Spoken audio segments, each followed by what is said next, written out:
What if I told you that some of the most hyped cars hitting dealerships in 2026 are actually the worst investments you could make? I'm talking about vehicles that will drain your wallet, frustrate you daily, and lose value faster than a crypto crash. Hey, car enthusiasts. Before you even think about signing that dotted line in 2026, you need to see this list. I've spent months researching reliability data, owner reports, and industry insider information to bring you the 6 cars you should absolutely avoid buying next year. And trust me, some of these might shock you. Car number 1, 2026 Jeep Compass. Coming in at number 6 is the 2026 Jeep Compass. And folks, this one hurts to say, because we all want to love Jeep's adventurous spirit. The problems? The Compass has been plagued by transmission issues since its current generation launched, and 2026 isn't looking any better. We're seeing reports of the CVT transmission failing as early as 30,000 miles. That's barely broken in for most of us. But it gets worse. The infotainment system is notoriously glitchy, randomly rebooting while you're driving. Imagine losing your GPS in the middle of nowhere because your car decided to have a software tantrum. Reliability stats. Industry reports show the Compass ranking in the bottom 10% for reliability in the compact SUV segment. With a predicted reliability score of just 2 out of 5, you're looking at frequent dealer visits and repair bills that'll make your wallet weep. The financial hit. Jeep Compass models typically lose 60% of their value in the first 3 years. So not only will you be paying for repairs, you'll be watching your investment evaporate faster than morning dew. Better alternative. Skip the Compass and look at the Honda CR-V or Toyota RAV4. Yes, they might not have that rugged Jeep aesthetic, but they'll actually get you to your adventures without breaking down. Car number 2, 2026 Nissan Sentra. Number 5 might surprise some of you. It's the 2026 Nissan Sentra. Now I know what you're thinking.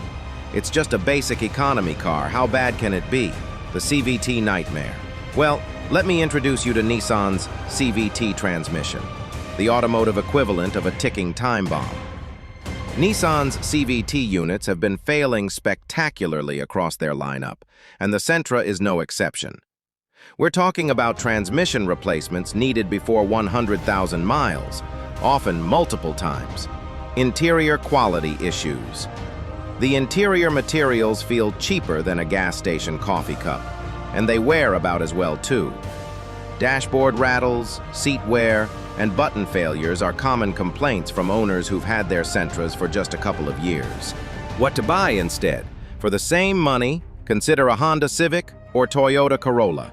They might cost a bit more up front, but they'll save you thousands in repairs and hold their value significantly better. Car number 3, 2026 Mitsubishi Mirage. At number 4, we have the 2026 Mitsubishi Mirage. And honestly, calling this thing a car is being generous. The power problem. We're talking about a 3-cylinder engine producing just 76 horsepower. That's not enough power to pull the skin off a rice pudding. This car struggles with highway on-ramps and forget about passing anyone. Build quality concerns. The Mirage feels like it was assembled by a team having a particularly bad day. Panel gaps you could fit your fingers through, interior plastics that crack if you look at them wrong, and a suspension system that makes every pothole feel like a crater on Mars. The depreciation disaster.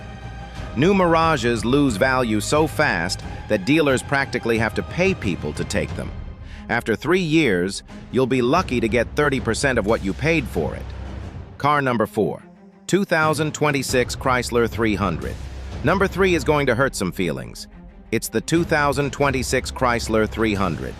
Yes, that imposing rear-wheel drive sedan that looks like it means business. Transmission troubles.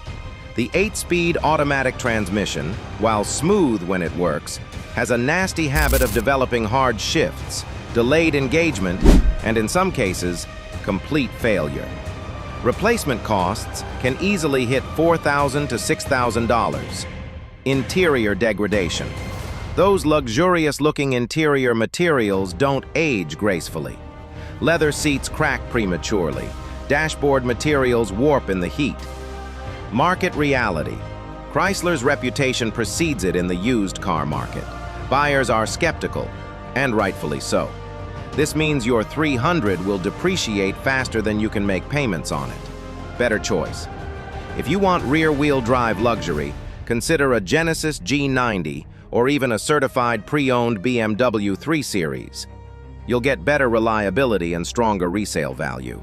Car number 5, 2026 Infiniti QX60. Number 2 might shock you. It's the 2026 Infiniti QX60.